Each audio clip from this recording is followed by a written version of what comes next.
de águas claras que correm sem pressa. Ouvir o teu falar é como ser invadido pela luz do sol. Ilumina como um farol minha alma escura, vazia, sem calma. Essa paz que excede o entendimento eu quero conhecer. Não só ler ou falar, mas provar e aprender a viver em meio ao furacão. No meu inquieto coração é só o vento ouvir teu falar pra tudo se acalmar. Minha alma reconhece quem tu és, dono dos momentos e das estações do meu caminhar. Faz a tua paz reinar.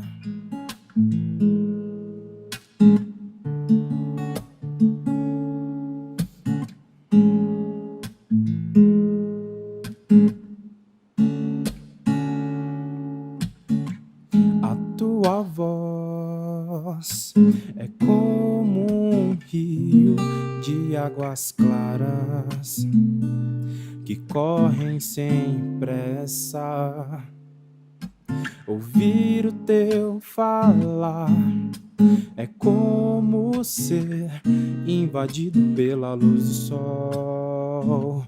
Ilumina como um farol minha alma escura, vazia, sem calma. Essa paz que excede o entendimento eu quero conhecer. Não só ler ou falar, mas provar e aprender a viver em meio ao furacão. No meu inquieto coração é só o vento ouvir teu falar pra tudo se acalmar.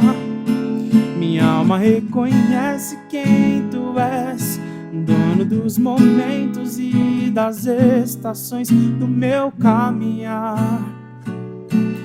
Faz a tua paz em meio ao furacão. No meu inquieto coração é só o vento ouvir teu falar pra tudo se lara, lara, lara, lara. Minha alma reconhece quem tu és, dono dos momentos e das estações do meu caminhar. Faz a tua paz reinar.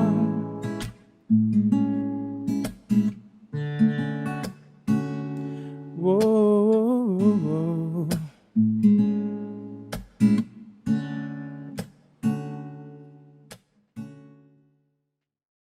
Ei, promessista, graça e paz de Jesus, como vai você?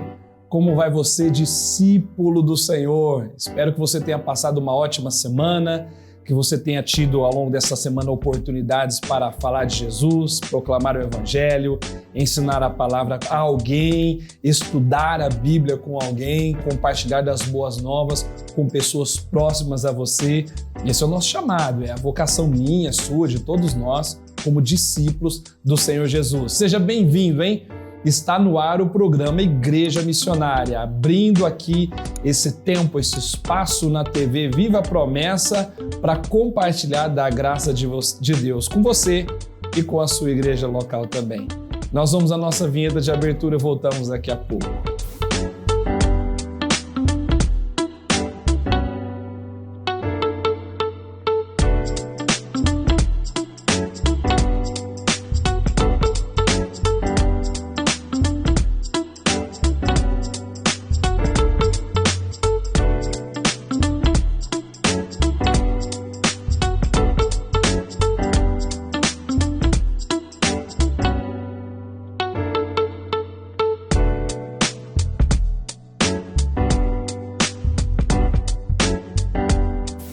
Estamos de volta, animados com Jesus, renovados sempre na graça de Deus, na certeza de que a alegria do Senhor é a nossa força. No programa de hoje começamos com a nossa frase missionária. Trouxe uma frase para você hoje do renomado pregador inglês Charles Spurgeon. Ele morreu no final do século XIX, é considerado por muitos como o príncipe dos pregadores, e ele disse assim: lance a semente, percorra o campo de ponta a ponta, sempre com os olhos postos no Senhor da Seara, para que abençoe o seu labor. Amém, amém. É uma tarefa para mim e para você, lançar semente. Jesus disse para a gente espalhar as boas novas, né? Proclamar o Evangelho. O Evangelho é essa semente poderosa, a palavra de Deus. Lance a semente, percorra o campo, vá em todas as direções, em todas as partes onde for possível para você, no seu bairro, na vizinhança aí, no trabalho, no colégio, no banco, onde você puder, espalhe a semente, proclame o Evangelho e aguarde Deus fazê-la frutificar, aguarde fielmente na confiança de que Ele faz a obra dele crescer e avançar. Nessa certeza a gente segue lançando a semente da oração. Então vamos hoje ser com os cristãos que sofrem na Síria.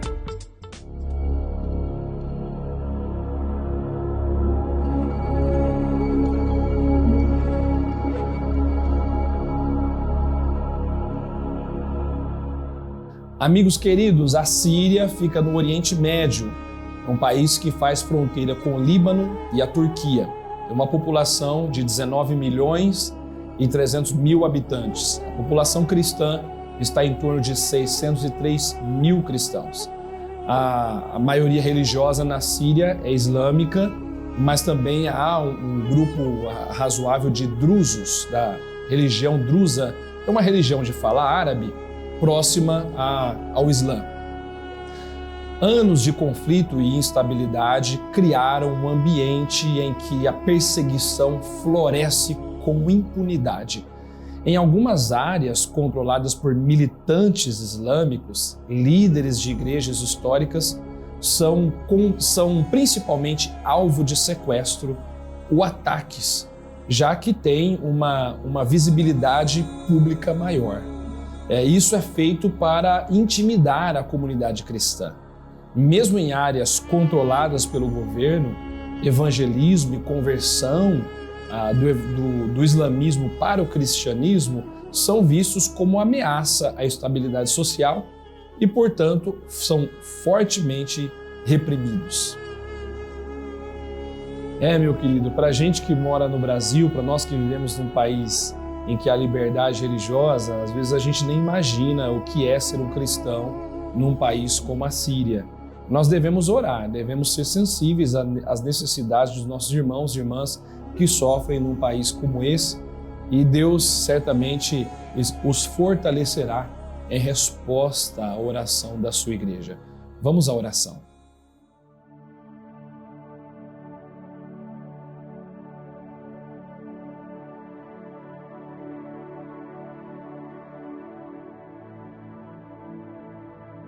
Na nossa lição bíblica, na página 94, ore por paz e estabilidade. Peça que o governo tenha sabedoria para estabilizar a economia e que a taxa de inflação caia. Clame pelos centros de esperança apoiados pelas portas abertas. Interceda por provisão financeira contínua e que os trabalhadores sejam revitalizados para ajudarem com paixão aqueles que estão em necessidade. Vamos falar com Deus. Santo Deus, Pai de toda graça, Deus de toda misericórdia, hoje nós oramos pela Síria, um país onde há perseguição religiosa e muitos nossos irmãos e irmãs têm sofrido opressão, perseguição, são constrangidos por causa de sua fé, e pedimos ao Senhor que o Senhor os ajude pela presença e pela companhia poderosa do Espírito Santo, que eles recebam o encorajamento necessário, que eles não se enfraqueçam diante dos ataques, dos atos de violência e da repressão que muitas vezes enfrentam, que eles não sejam intimidados e que eles não temam vir a Jesus temendo uma retaliação, que eles não deixem de se converter temendo um ataque do inimigo. Pai, nós pedimos ajuda para que o governo também encontre estabilidade econômica e financeira e que dessa forma haja mais paz, haja melhores condições para que as atividades missionárias se desenvolvam melhor naquele país. Abençoe a nação, o governo, as questões políticas, que caiam as taxas de inflação, que sejam melhores as condições de vida, a qualidade de vida dos sírios. Eu peço, Deus, a tua bênção também, a ajuda do Senhor para os centros de esperança, os centros de apoio cristão nas comunidades cristãs na Síria, centros que são apoiados por organizações cristãs como a Missão Portas Abertas, que eles encontrem todo o recurso necessário, toda a sabedoria e todo o trato sensível às necessidades dos irmãos e das irmãs, que as portas mesmo se abram para a proclamação do Evangelho, que a ajuda venha de todas as partes, que missionários possam entrar naquele país e missionários possam partir da Síria para outros lugares para pregar a palavra. Abençoe aquela nação. Nós clamamos na certeza de que o Senhor tem um plano de salvação glorioso para muitos sírios, para alcançar aquelas pessoas, e nós queremos ser cooperadores no teu plano de redenção, em nome de Jesus. Amém.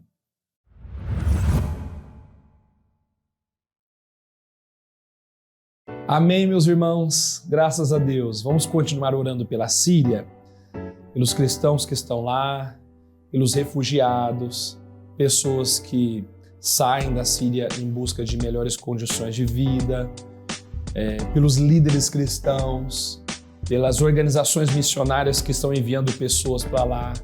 Vamos continuar engajados nessa missão para a glória de Deus. Amém? Vamos encerrar com o nosso versículo missionário. A palavra de Deus é maravilhosa, é poderosa e ela sempre nos encoraja a missão. E lá em Atos, no capítulo 10, versículo 36, está escrito: esta é a palavra que Deus enviou aos filhos de Israel, anunciando-lhes o evangelho da paz por meio de Jesus Cristo. Este é o Senhor de todos. Aleluia! Jesus Cristo é o Senhor de todos. Esse é o evangelho da paz, esse é o evangelho que anunciamos, o evangelho de Jesus, a quem o Senhor deu um nome que é sobre todo nome, aquele que foi exaltado acima de todos, aquele que é Senhor supremo sobre todas as coisas. Que Jesus seja adorado lá na Síria, que Jesus seja adorado aqui no Brasil, que Jesus seja adorado aí pertinho da sua casa, seja adorado na sua vizinhança, na sua igreja local. Ele é o Senhor e que Ele receba glória e honra para sempre. Eu espero que você tenha uma ótima semana, tá bom? Que você continue sendo missionário, engajado na sua igreja local, ajudando o seu pastor, os líderes locais de ministérios, fazendo a missão, evangelizando, discipulando, das maneiras como você puder contribuir financeiramente, orando, cumpre o chamado de Deus. Nós voltamos na próxima semana, quando seremos com os cristãos que sofrem na Arábia Saudita. Deus te abençoe, tenha uma ótima semana, seja missionário e até a próxima.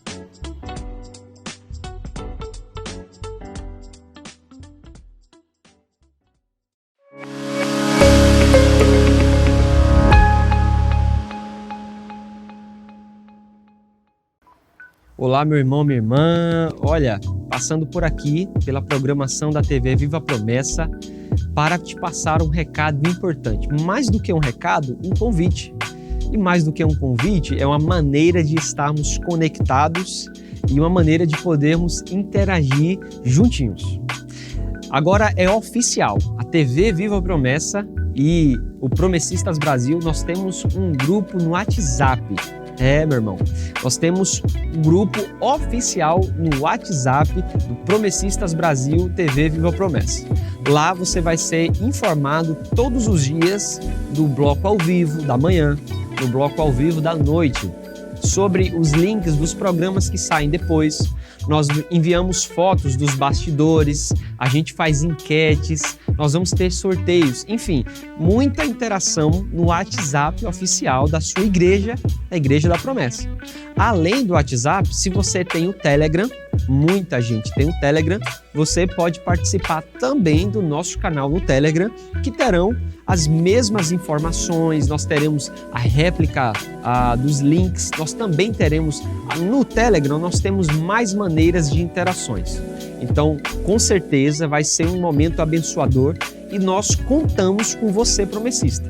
Olha, só existem os grupos porque existe você. Então é indispensável, é fundamental que você entre.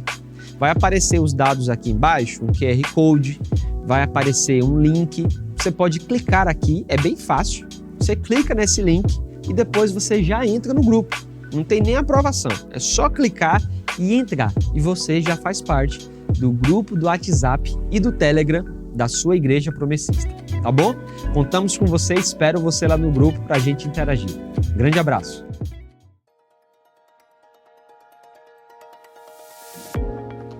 Você gosta de ler bons livros?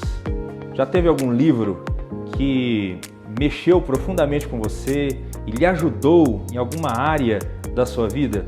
Eu acredito que, assim como eu, provavelmente você tenha algum livro especial.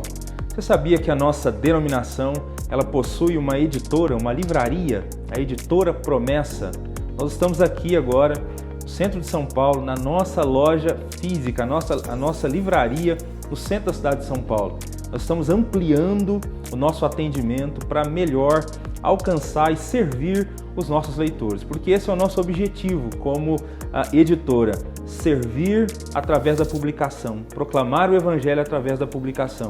Então conheça a nossa loja física, nós estamos trabalhando para ampliar também o nosso catálogo, o número de lançamentos, há novos livros aí sendo programados para os próximos meses, estamos trabalhando também para melhorar o nosso espaço onde a gente guarda livros, nossos estoques. Então conheça a nossa livraria física, conheça também a nossa livraria virtual, editorapromessa.com.br. Acesse esse site, conheça os nossos lançamentos, conheça o material que a gente tem à disposição para abençoar a sua vida e a vida da sua família.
Olá, graça e paz. Esse é o programa Texto e Contexto, um espaço online da Igreja Adventista da Promessa, onde nós conversamos sobre temas de natureza doutrinária e teológica.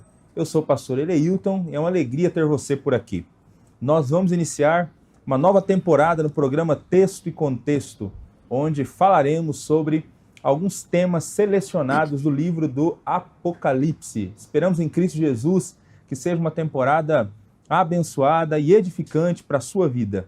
Antes de eu falar dos convidados que vão nos ajudar nesse primeiro programa dessa nova temporada, eu queria te convidar a compartilhar o link desse programa. Compartilhe aí com a sua lista de amigos, com seus familiares, para que mais gente seja alcançada e abençoada com o conteúdo do programa Texto e Contexto. Para nos ajudar nesse primeiro programa dessa nova temporada, nós temos a alegria de ter aqui conosco novamente os pastores Josias e Valdecir. Amém. Sejam muito bem-vindos novamente ao programa Texto e Contexto. Pode ser um pastor Eleilton, pode ser um pastor Valdecir, uma satisfação estar com todos vocês, nossos irmãos que sempre nos acompanham em casa, um grande abraço, que mais esse estudo venha edificar a cada um de nós. A paz do Senhor, pastor Eleilton, pastor Josias, é um prazer estar aqui com vocês nesta oportunidade, é sempre bom voltar aqui e participar do programa Texto com Texto. E no caso de hoje, um tema muito específico, né? E curioso também. E a gente agradece a Deus por esse momento e também pelos nossos irmãos e nossas irmãs que prestigiam esse trabalho, né? Que estão ali atentos e sempre compartilhando essa programação. Amém. Bom, é isso. Nós vamos então iniciar essa nova temporada falando sobre alguns temas do livro do Apocalipse. Esse livro é um livro bastante importante na Escritura Sagrada, um livro que Jesus descortina para João e, por consequência, para todo discípulo e para toda a igreja, as coisas que aconteceriam no futuro. Fala também sobre coisas do presente. É um livro que muita gente tem medo, mas que, na verdade, foi escrito para encorajar a igreja. Lá em maio do ano passado, maio de 2020, pouco mais de um ano e meio atrás, nós fizemos uma série aqui sobre escatologia, onde tratamos alguns temas relacionados aos últimos tempos. Mas não foi especificamente sobre o livro do Apocalipse, né? Mas dessa vez, então, nós vamos escolher alguns temas do livro, né? Eu pensei a gente conversar esse mês aqui sobre os vários grupos de 7 que nós temos no Apocalipse, né? 7 igrejas, 7 selos, 7 trombetas e as 7 taças. Então, gastar um programa para a gente aprofundar cada um desses temas, né, que são temas importantíssimos para a igreja. E hoje vamos começar então falando sobre as 7 igrejas. As 7 igrejas do Apocalipse. Que mensagem as 7 igrejas do Apocalipse traz para os cristãos da atualidade? Eu queria começar, pastor Josias, com uma questão. Muita gente interpreta as 7 igrejas como se elas representassem 7 períodos sucessivos na história. É uma interpretação, inclusive, bastante forte, né? Sim. É muito fácil de ser encontrada. Bastante difundida, né? Bastante difundida, muito fácil de ser encontrada na internet. Comenta um pouco para a gente sobre essa interpretação e se ela faz sentido. Bom, pastor Eleito, nós entendemos que o texto ele não dá abertura para isso. Não há indicação clara que o texto de Apocalipse 1 e 2 ali que venha falar a esse respeito, né? Embora que quando se pega a teoria, né, que é a ideia da dispensação, né, são 7 períodos históricos da igreja, a gente consegue ver alguma semelhança com o que é descrito essas igrejas, essa teoria. Então, por exemplo, os dispensacionalistas que acreditam, de fato, que as 7 igrejas vão representar 7 períodos históricos diferentes da igreja. Eles vão dizer que o primeiro período é a igreja de Éfeso, a igreja dos apóstolos, ali por volta do ano 30, quando Jesus começa a chamar os seus discípulos, até a morte do último deles, João, ali por volta do ano 100, né? Então, esse seria o período de Éfeso, ou o período apostólico. Depois do ano 100 ao ano 300, eles vão falar que é o período de Esmirna, que foi um período de perseguição da igreja. A igreja, depois da morte dos apóstolos, até o império ele tomar o cristianismo como religião oficial, houve muita perseguição, então eles vão atrelar esse período a Esmirna. E aí, os próximos 300 anos, Pérgamo, que vai ser do ano 313, né, e até 606, é esse período de paganização, em que a igreja foi se desviando, deixando o mundo entrar na igreja. A gente consegue ver algumas semelhanças, né, pelo período. Tiatira, aí é de 606 até 1517, que é a era da reforma, né? 1517 é quando Martinho Lutero vai decretar ali as 95 teses. Nesse período, então, fala-se de um período de trevas da igreja. E desse período, de 1517 até 1750, um período de avivamento, que vamos ver realmente na história da igreja, grandes avivamentos acontecendo nesse período, e posteriormente, depois disso, de 1517 a 1750, a reforma. De 1750 a 1900, os avivamentos. E depois de 1900 seria o período de apostasia, que vai relacionar com a igreja de Laodiceia. Como eu falei, ao olhar essa disposição, a gente pode até enxergar algumas características dessa igreja com esses períodos, com algumas coisas que aconteceram com esse período. Porém, existe um tanto outro de coisas que vai desqualificar essa interpretação. Não dá para a gente pegar um aqui, mas pegando só a primeira e a última, por exemplo, Éfeso representando ali o período apostólico, a igreja dos apóstolos ali, enquanto os apóstolos viviam. Mas Jesus faz uma crítica a Éfeso, dizendo que ela havia abandonado o primeiro amor, que ela havia se desviado. Isso não vai condizer com a igreja de Atos que a gente vê, uma igreja tão vigorosa, uma igreja cheia do Espírito Santo, uma igreja em plena expansão, alcançando o mundo, é ela que vai alcançar o império inteiro. Não tem como a gente pegar aquela alerta, né, aquela que Jesus faz para a igreja de Éfeso, dizendo que ela se desviou e que deveria voltar ao primeiro amor. Você está dizendo que é preciso dar uma forçada no texto para acomodar essa visão, para encaixar com os períodos históricos. Isso. Como eu falei, não dá para passar todos, mas vamos pular para o último, Laodiceia, a igreja apostata, a igreja que se apostou, é o período de 1900, segundo eles, até a volta de Cristo, vai ser esse período de apostasia.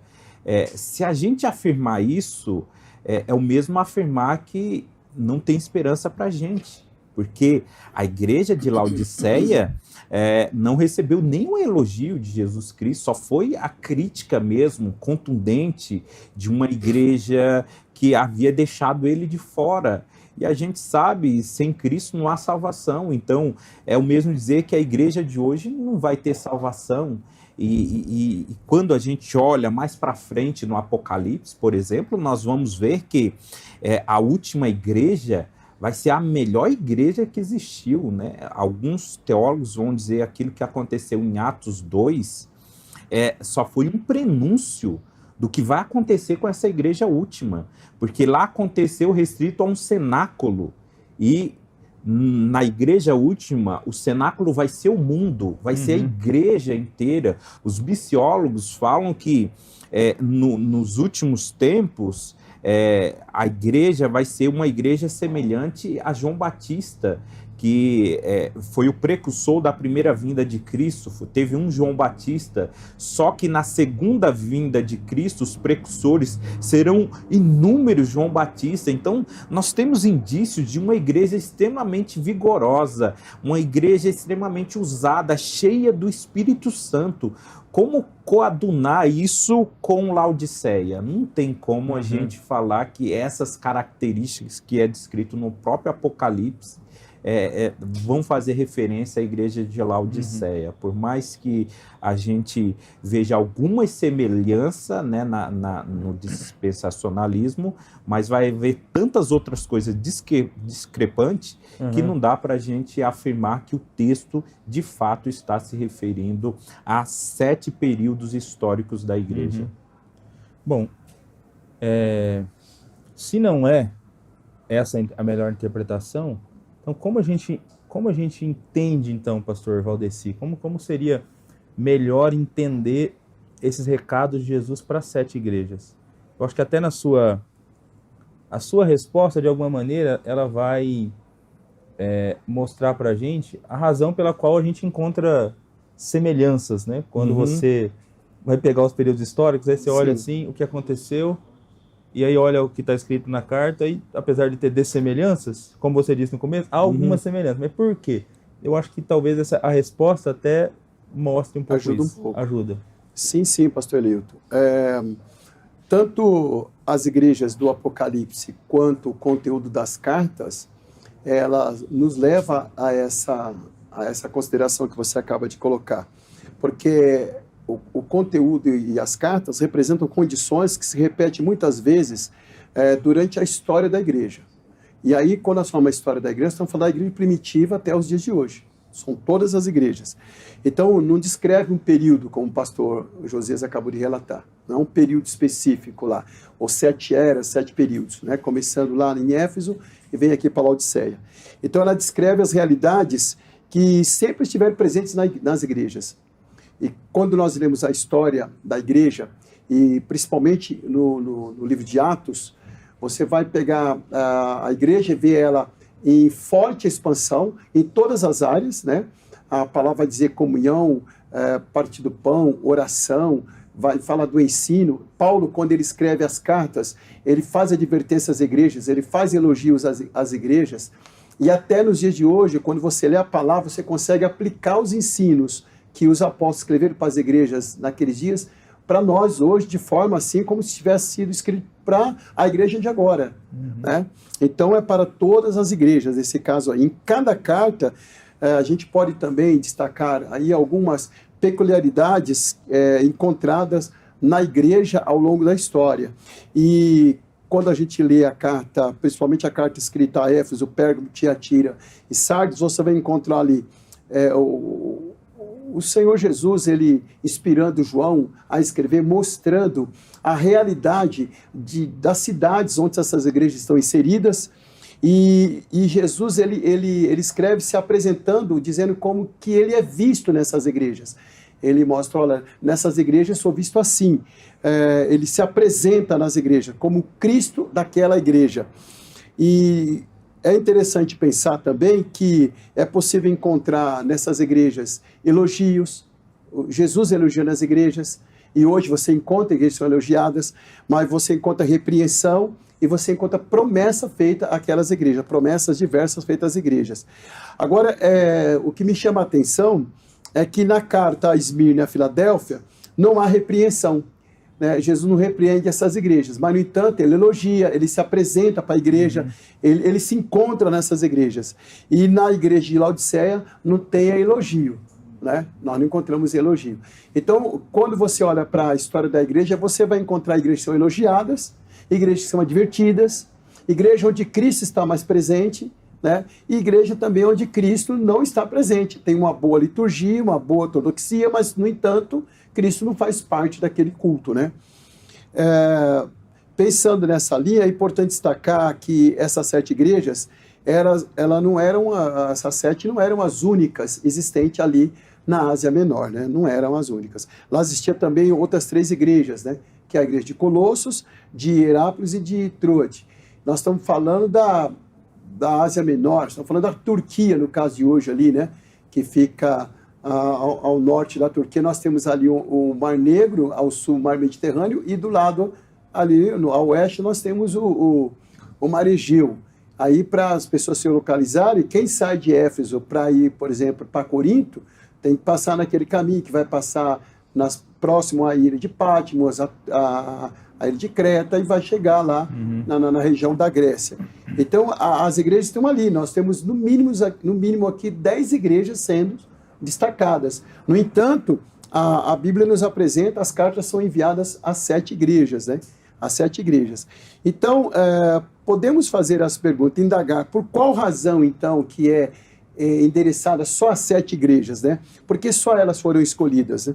Aí, o termo 7 no Apocalipse, ele vai mostrar para nós uma ideia de totalidade. E você vai encontrar esse termo 7 cerca de 54 vezes, só no Apocalipse. E o entendimento aí é simbólico, ou seja, ele dá a ideia de completude. O que é isso? É uma qualidade de estado de propriedade que é o mesmo que completo, o mesmo que perfeito, né? O mesmo que acabado, né? Você vai encontrar 7, completo, perfeito, né? Ou seja, quando a carta é escrita às 7 igrejas, a carta é escrita às igrejas em todo o tempo, não importa se foi no primeiro século ou se agora no século 21. E quanto às igrejas, o entendimento é que a carta é escrita às comunidades históricas e reais ali, mas ela representa a totalidade das igrejas em todos os tempos e lugares. Então, é como se Cristo estivesse escrevendo a carta a Éfeso, a Esmirna, a Laodiceia, a Filadélfia, escrito hoje para a igreja aqui do estado de São Paulo. Ó, eu estou escrevendo para vocês essa carta, porque a gente consegue encontrar advertências, elogios, correção nas cartas que eram endereçadas às 7 igrejas, hoje servindo para nós. Então, sendo assim, resumidamente, podemos dizer que os recados e as advertências, elogios ou não, para as 7 igrejas do Apocalipse, são direcionados a todas as igrejas de todas as épocas. Então, não é apenas a uma era, não. Está valendo para nós hoje, como valeu para a primeira igreja, que foi a igreja de Éfeso. Então, seria um ensino completo, né, para todas as igrejas, sim, de todos os períodos, né, que a gente, sim, vai ver também hoje, né, se a gente pegar hoje, né, no presente momento, a gente vai ver igrejas com características como essa, como Éfeso, por exemplo, a igreja que eu congrego lá em Vila Nova Cruçá, uma igreja muito amorosa. Eu enxergo essa característica. Assim como a gente vai ver outras igrejas estão sofrendo perseguição hoje. Hoje tem igreja igual a Esmirna, né? Sim. Padecendo perseguição, irmãos morrendo hoje, né? Inclusive, o número só cresce, né, ultimamente, de cristãos martirizados. Então, a gente vai ver características que a gente enxerga nas igrejas de hoje. Vamos ver advertências também que a gente enxerga nas igrejas, sim, de hoje. Sim, igrejas, sim, abastadas, que têm um culto vazio, né? Uma liturgia tóxica, porque acha que não precisa mais da unção, do Espírito de Deus. Então a gente... Exatamente porque elas descrevem situações históricas e reais que se repetem ao longo do tempo, que é possível se confundir naquela primeira interpretação que você apresentou sobre esses 7 períodos da história, né? Então, se são coisas que se repetem na igreja ao longo do tempo, então é possível encontrar aquelas atitudes nas igrejas de todas as épocas. Sim, então, sim. Por isso que dá para tentar acomodar aquela interpretação histórica. Então, realmente, parece fazer mais sentido entender que os recados de Jesus para as 7 igrejas são os recados dele para as igrejas de todas as épocas. Todas as épocas. Mas é interessante que esses recados, eles são para a igreja, mas eles vêm direcionados para o anjo da igreja, né? Ao anjo da igreja em Éfeso, ao anjo da igreja em Tiatira, escreve. Pastor Josias, quem compartilha com a gente aí quem são esses anjos, né, para os quais é direcionada essas cartas? Os 7 se repetindo mais novamente, né? São 7 anjos, um em cada igreja, aqueles que vão interpretar literalmente, né, como sendo anjos, né, os seres angelicais. Mas quando a gente pega... cada igreja teria um anjo da guarda também. Um anjo da guarda, Quando a gente pega a palavra mesmo no grego, que é ângelos, de fato ela significa seres angelicais, né? Mas não somente, nós vamos ter outros textos que ela vai significar mensageiro, além de seres angelicais, né? Ângelos significa isso, também significa mensageiros. Ela é usada, por exemplo, para João Batista, né? Quando Isaías vai profetizar que o Senhor enviaria o anjo à frente, né? O meu mensageiro, para que preparasse o caminho do Messias. Lá o meu mensageiro, a palavra está ângelos também, né? Esses outros textos vão mostrar que também é aplicável a seres humanos, a palavra anjos, na condição de mensageiro, não na condição de que ele tenha alguma capacidade especial, sobrenatural, que outros não têm. É simplesmente na questão de mensageiros. Então, o texto vai indicar que se está referindo a essa última interpretação, que é para homens, né? Homens, no caso ali, a liderança da igreja, que era constituída por bispos ou presbíteros, normalmente.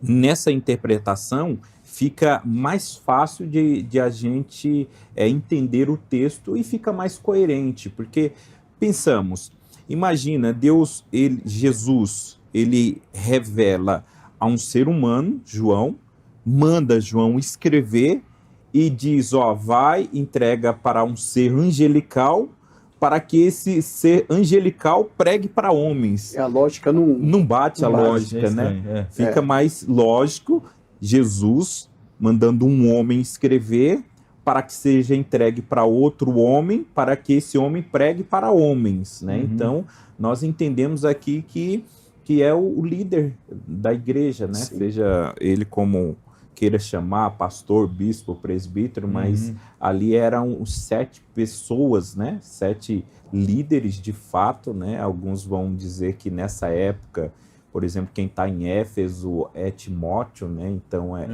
endereçado a ele. Quem está em Esmirna é o bispo Policarpo, né? Que liderou a igreja naquele tempo. A gente não tem certeza disso, mas os historiadores vão chegar a afirmar isso. Mas o fato é que foi para homens, né? Líderes da igreja, que esses sim repassariam a mensagem escrita por João, a mensagem de Jesus escrita por João para a igreja, porque faria sentido, né? A gente não vai ver em relato nenhum histórico, nem bíblico, de uma igreja que ouviu anjos pregando para eles, né? Que anjos pregaram. Um detalhe também, porque quem recebe a carta, recebe para ler na igreja. Aí um anjo aparecer lá, literalmente assim, um anjo, para ler a carta na igreja, não ia dar certo, né? Os irmãos iam falar, peraí, não ia dar. Teria que ser diferente. Né? É isso aí. E até interessante isso, né? Porque assim, Jesus quer se comunicar com as igrejas, como o pastor Valdecir disse, ele vai elogiar, ele vai repreender, ele vai se apresentar, mas ele faz isso por meio da liderança, né? Da liderança. É interessante isso, né? Esse processo de mudança ou de elogio, ele fazer por meio dos líderes, né? Eu acho muito legal esse caminho, né, que Jesus utiliza, né? Daí ressalta a importância da própria liderança, né? De alguma maneira, são 7 cartas, então, são 7 anjos, né? Como o pastor Josias disse, são recados de Jesus, né? Que todos os líderes das igrejas devem levar a sério. Sim. Todos os líderes, especialmente aqueles que são pastores, estão à frente de igreja, estão levar a sério, porque é a vontade de Jesus para as igrejas que eles estão pastoreando. Isso. Então tem que levar a sério a vontade do sumo pastor. Mas vamos lá. Se são recados de Jesus para as igrejas de todas as épocas e os líderes têm que levar a sério, então, que recados são esses, né? Vamos dar uma olhada nesses recados de Jesus. Eu queria que o pastor Valdeci tentasse resumir para a gente, de maneira objetiva, assim, as 2 primeiras igrejas, Éfeso e Esmirna. Quais são os recados de Jesus para as igrejas de todas as épocas, para os líderes de igreja que estão nos assistindo agora, né, com base nessas 2 cartas que Jesus escreveu? Pastor Leilton, eu acho que o maior desafio foi falar isso resumidamente. Acho que é o maior desafio. Eu vou tentar aqui ver se eu consigo acelerar e colocar resumidamente as duas, porque são importantíssimas demais, né? A gente olha, quando você olha para Éfeso, você vê uma cidade importante na província ali, né? Na região da Ásia Menor. Lá você tem o templo, que é considerado das 7 maravilhas do mundo na época, né? Você tem um templo dedicado à deusa mãe, que é Artemis para os gregos, e também Diana para os romanos. E tem ali o culto ao imperador. Fazia-se o culto à deusa romana, que no caso aí é Diana, mas também fazia o culto ao imperador, né? Pegando aqui especificamente a data que João está escrevendo a carta, nós temos ali Tito Flávio Domiciano, que auto se declara Deus. Então, ele quer que a prerrogativa de Deus seja dada a ele. Então, tem um culto a ele. Então, o cristão que se referisse a Jesus como Senhor, como Deus, estava colocando a cabeça à espada, né? Então, naquele momento, dizer assim, sou um cristão, não era assim, né? Um modismo, né? Era um negócio assim de vida ou morte, né? E ele está tendo essa prerrogativa para si. E os cristãos estão recebendo a informação de João dizendo, nós adoramos o Senhor, nós temos Jesus Cristo como nosso Senhor, né? E isso deve ser dito nas igrejas, nós temos Jesus Cristo como Senhor e ponto final. Aqui Jesus Cristo, ele se apresenta como aquele que está com as 7 estrelas nas mãos, ou seja, é ele que comanda a liderança da igreja, e ele anda no meio da igreja, que são os 7 candeeiros, né? Ele está com a liderança na sua mão, ele tem o poder sobre a liderança, os pastores estão na mão dele, os anjos, os mensageiros, né? Estão na mão do Senhor, e ele está andando no meio da igreja, que são 7 candeeiros.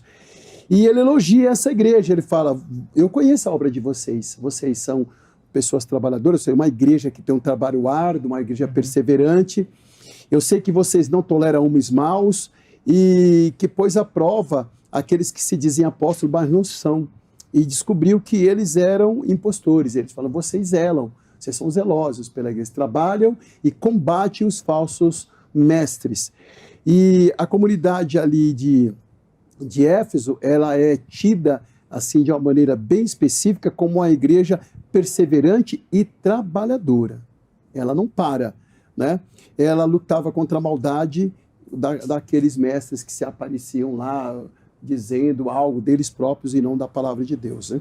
E hoje a liderança tem que estar preocupada com isso. A mensagem que vem é bíblica, é de Cristo, então deve ser passada. Pelo contrário, não. E é tido aí na igreja de Éfeso que você vai encontrar que eles eram perseverantes em meio de tribulações, de perseguição. Eles viviam numa cidade, a igreja estava em uma cidade de pura idolatria, como nós acabamos de falar, mas eles não negavam a Cristo, né? Não negavam a Cristo. Eles sofriam as consequências de professarem Jesus Cristo como Senhor. E aí o Senhor elogia eles, vocês têm perseverado e suportado sofrimentos do meu nome, e não têm desfalecido. Vocês estão aí, são perseguidos, o império está em cima, mas vocês estão aí. Então Cristo elogia a igreja, os crentes em Éfeso, o trabalho deles, né? E dá a eles o devido valor, ou seja, eu conheço vocês, eu sei quem é vocês. Até porque se ele tem os líderes na mão, e se ele passeia no meio da igreja, ninguém melhor para conhecer a igreja do que o próprio Cristo. Mas o que me chama muita atenção aí é a repreensão que Jesus faz a essa igreja, né? Ele fala como se dissesse, apesar de muitas obras, apesar de vocês terem a pureza doutrinária, vocês abandonaram o primeiro amor. Né? E ele vai dizer o seguinte, aquele amor que vocês tinham, aquele amor intenso, vocês divorciaram, vocês abandonaram. Os crentes perderam o fervor lá do início. Os corações agora estavam frios, estavam distantes de Deus e também distante do próximo. Já não tinham aquele amor fraternal que a igreja tinha do Atos 2, né? Comunhão, partir do pão e oração. Então estavam distanciando também de Deus. E é importante analisar que a igreja do Atos 19 é a igreja contrária à igreja que está em Éfeso. Então é como se Cristo estivesse falando assim, ó, dê uma olhadinha quando vocês foram formados, o fervor que tinha lá no Atos 19, a igreja que era cheia do Espírito Santo, aquela igreja inaugural que foi cheia do poder, né? E a partir daquela igreja ali no Atos 19, a gente tem o relato que toda a Ásia foi evangelizada. Então ela é uma igreja de oração, é uma igreja fervorosa, é uma igreja missionária, né? E essa comunidade que tem essa identidade de ser uma igreja fervorosa e missionária, ela é conhecida em todo o mundo daqueles dias. Contudo, ela havia perdido esse brilho, ela perdeu esse entusiasmo, essa devoção, ela perdeu o primeiro amor. Então vem a advertência, a repreensão, volte ao primeiro amor, né? Volte, olha lá como o texto vai dizer, veja de onde você saiu. Então talvez o principal recado de Jesus com base em Éfeso é que a igreja precisa ser voltar ao primeiro verdadeira amor. No amor. Tem um amor. Os cristãos precisam ter um amor genuíno. Se pudesse resumir a mensagem dessa carta, seria relacionada ao amor. O versículo 5 fala assim, ó, lembre-se de onde caiu, arrepende e pratique as boas obras. Lembre de praticar o que vocês faziam lá no princípio. Se não se arrepender, viria a vocês e tiraria o seu candelabro. Ou seja, eu vou tirar vocês. Então lembre de lá. Então aí nós temos esta repreensão, e eu termino aqui dizendo o seguinte, que para retornar ao ardor dos primeiros dias, a igreja precisava olhar para o passado dela, para o início dela, e lembrar de onde ela tinha sido tirada, e arrepender, e não esquecer da misericórdia da bênção do Senhor. E voltar a praticar as obras que eram praticadas lá atrás. Você vai ter o Atos 2, você vai ter o Atos 13, o Atos 19, fica mostrando quem é a igreja, né? E se essa atitude fosse considerada, né, com certeza Jesus estaria com eles. O contrário, Jesus sairia do meio deles e tiraria eles de lá. E aí Jesus faz alguns elogios, faz a promessa, e eu gosto da promessa que Jesus faz aqui para eles, que ele fala assim: aquele que tem ouvido, ouça o que o Espírito diz às igrejas. Ao que vencer, darei o direito de comer da árvore da vida que está no paraíso de Deus. Um privilégio que Adão e Eva não teve, mas se a igreja ficar com Cristo, voltar ao primeiro amor, terá. Amém. Então, com base em Éfeso, nós temos esse desafio, então, da igreja voltar ao primeiro amor, né? Demonstrar o genuíno amor. A segunda igreja, que é a igreja de Esmirna, nós temos um contexto já é um contexto de perseguição, né? Dessa segunda igreja, né? Isso. O grande desafio de Jesus para essa segunda igreja, se a gente pudesse acertar assim uma característica principal, assim, né? O que Jesus quer, o que Jesus quer que os líderes da igreja de hoje levem a sério, olhando para esse recado que ele mandou para Esmirna. Nós vamos dizer que a igreja tem que ser perseverante na tribulação, porque a igreja de Esmirna, Jesus aparece para ela como o primeiro e último, aquele que foi morto e reviveu. Né? Você vai ler no versículo 17 e 18 do primeiro capítulo do Apocalipse, que Jesus, ele é soberano na trajetória da humanidade, ele é o que abre e fecha, é o primeiro e último. Além de soberano, ele é poderoso, né? Ele é o Senhor, né? Senhor sobre a morte, é aquele que voltou da morte, que ele tornou a viver, né? E Jesus olha para a igreja de Esmirna e fala assim, vocês passam por grande tribulações no caso, mas aprendeu a ser obediente. Vocês são obedientes à minha palavra. E Jesus reconhecia que ela era uma igreja pobre, aqueles lugares, mas aos olhos do Senhor Jesus, era uma igreja rica. Ela poderia ter tido os seus bens confiscados, não tinha influência política, mas ela era rica, porque ela era perseverante na tribulação. Eu lembro aqui de Tiago, quando escreve a primeira carta, né? Que ele fala assim, tem de grande alegria em passares por grandes tribulações. E aí cabe aqui bem na igreja de Esmirna, né? E ela conhecia a igreja, ela identificava quem eram os judeus que andavam blasfemando, diziam ser judeus, e na realidade era a sinagoga de Satanás. Ela tinha esse discernimento. Ela passava por grande tribulação, mas ela conseguia enxergar quem era de Deus ali.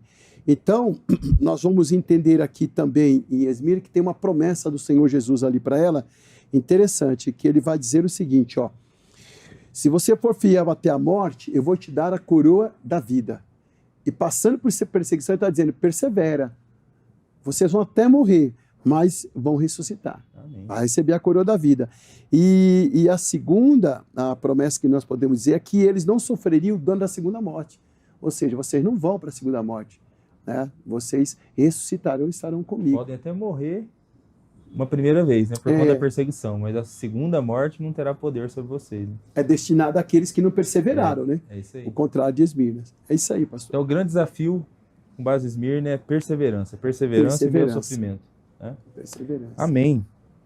Pastor Josias, Pérgamo, Tiatira e Sardes, as que vêm na sequência. Aqui a gente já viu amor e perseverança. E essas três outras igrejas? Vamos lá. Pérgamos tem a ver com a defesa da verdade, né? Porque como o pastor Valdeci falou aqui de Éfeso, que tinha um grande centro de culto ao imperador, sim, mas na realidade foi a cidade de Pérgamo que venceu como sendo a cidade onde teria o centro do culto ao imperador. Sim. Todas elas adoravam o imperador, isso é uma regra, né? Era uma lei, né, do império ter que adorar o imperador. Mas na disputa ali das cidades da Ásia Menor, Pérgamo venceu como aquela que fosse, que teria o centro do culto do imperador, fosse lá, a principal cidade que teria o culto ao imperador. Por isso que nela Jesus fala que ela está ali onde está o trono de Satanás. O trono é esse templo, lugar de adoração ao imperador. E aí, mesmo nesse lugar onde está o trono de Satanás, a igreja não deixou de lutar pela verdade, de falar a verdade. E claro, se ali aquela cidade se esforçou tanto para ter aquele título, né, de o principal culto ao imperador ali, as leis daquelas cidades eram para tudo favorecer a isso. Mas tem um povo ali que não obedece, um povo que não oferece sacrifício.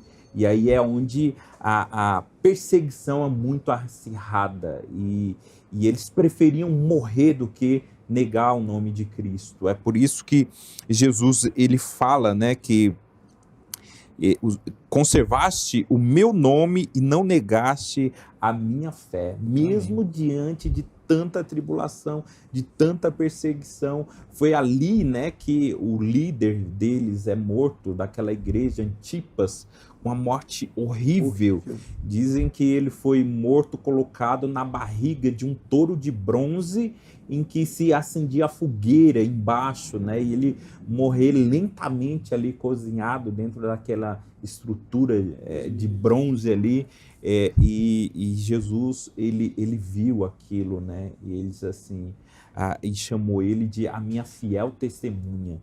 Né, o líder, o pastor, o bispo ali que se deixa ser capturado, ser morto de maneira tão horrível, simplesmente por não querer adorar o imperador, e sim adorar a Jesus. Então, o chamamento para as igrejas de hoje, que vamos ver na semelhança de Pérgamo, é uma igreja defensora da verdade, Amém. Mesmo que custe a vida, né? Até a morte devemos defender a fé de Cristo, defender o nome de Cristo e a adoração a Cristo somente. Em Tiatira, nós aprendemos a ver ali uma igreja vigorosa na santidade, né?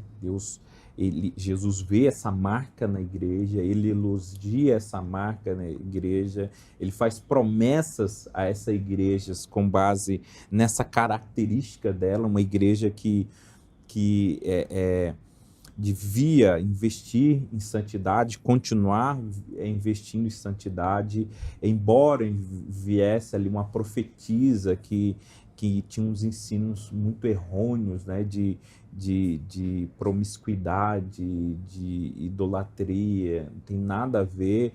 Jesus chama ela de Jezabel, né, a semelhança da esposa de Acabe, e Jesus faz uma advertência, né, a ela e seus seguidores, mostrando ali a graciosidade de Cristo, do amor de Cristo, né, porque mesmo ela fazendo tão mal para a igreja, ele dá chance de ela se arrepender, seus seguidores, né, se arrependam, né, senão vai vir o castigo, mas primeiro ele dá a chance de ela se arrepender. Então, igrejas com Esmirna, nós aprendemos que devemos ser vigorosos na santidade. Santidade é uma coisa séria para Deus, né? Tem que ser levado a sério, né? Hoje, em todas as igrejas, precisamos de levar a sério a questão da santidade. E por fim, Sardes, nós vamos aprender que Jesus quer uma igreja com uma espiritualidade autêntica,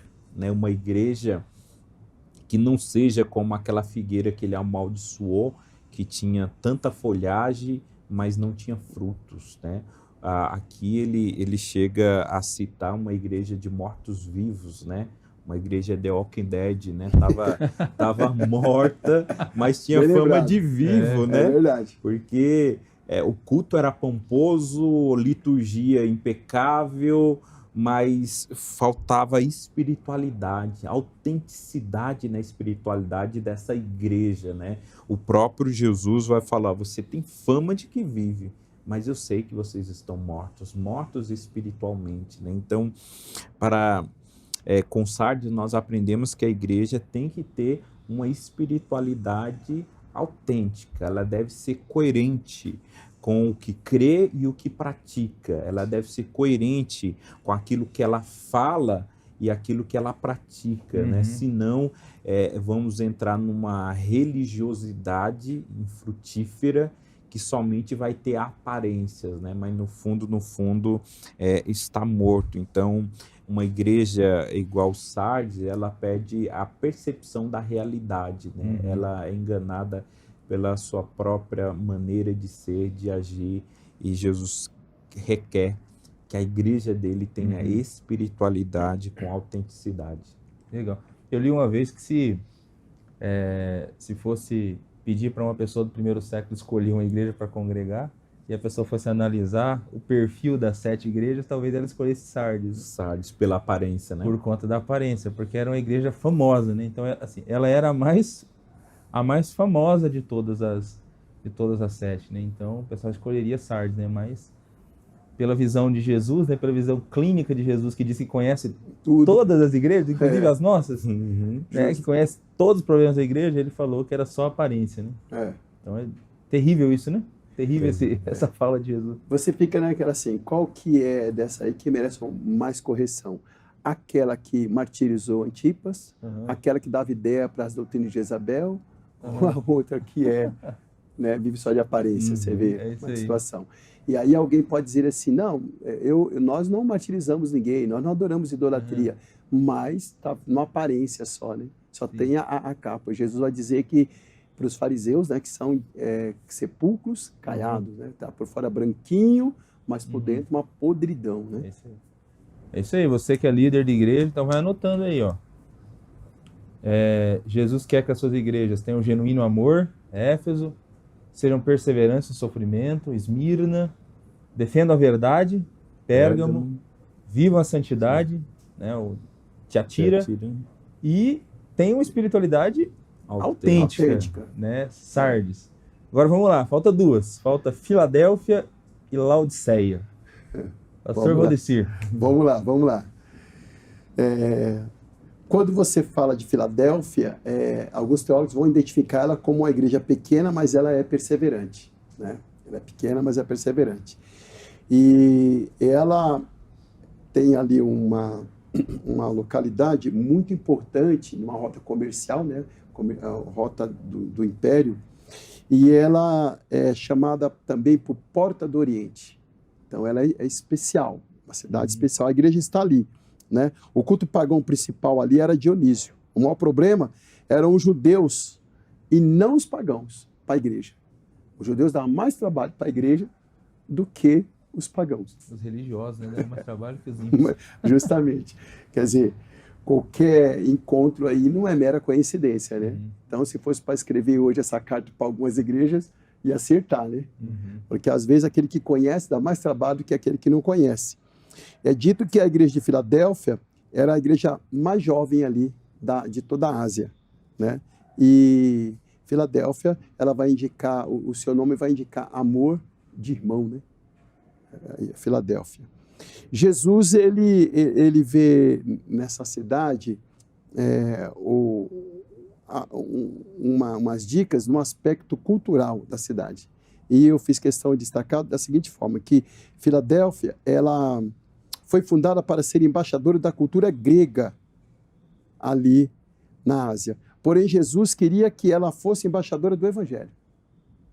Vocês estão aqui com porta de entrada, mas vocês têm que ser embaixadores do Evangelho.